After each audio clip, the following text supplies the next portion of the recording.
Bison Valley gap റോഡിൽ അപകട മരണങ്ങൾ തുടർക്കഥയാകുന്നതിൽ ഉദ്യോഗസ്ഥ അനാസ്ഥയ്ക്കെതിരെ ഏകദിന നിരാഹാര സമരം സംഘടിപ്പിച്ചു.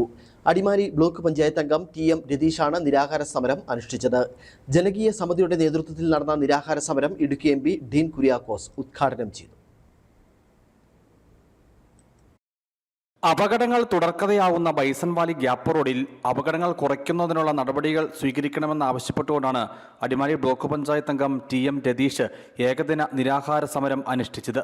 കഴിഞ്ഞ ദിവസം തമിഴ്നാട്ടിൽ നിന്നുമെത്തിയ വാഹനം ഇവിടെ അപകടത്തിൽപ്പെട്ടിരുന്നു. റോഡ് നിർമ്മാണം പൂർത്തീകരിച്ച ശേഷം ഇതിനകം 45ഓളം അപകടങ്ങളാണ് ഈ റോഡിൽ ഉണ്ടായത്. 14 പേർ മരണപ്പെട്ടു. ഈ സാഹചര്യത്തിലാണ് റോഡിൽ അപകടം കുറയ്ക്കാൻ വേണ്ടുന്ന നടപടി സ്വീകരിക്കണമെന്നാവശ്യപ്പെട്ട് അടിമാലി ബ്ലോക്ക് പഞ്ചായത്ത് അംഗം TM രതീഷ് ഏകദിന നിരാഹാര സമരം അനുഷ്ഠിച്ചത്.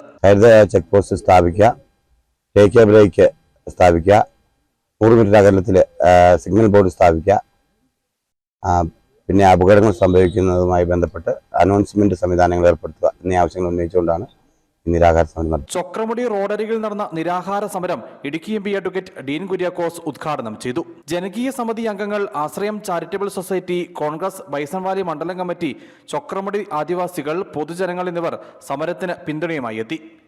News bureau, Adimali.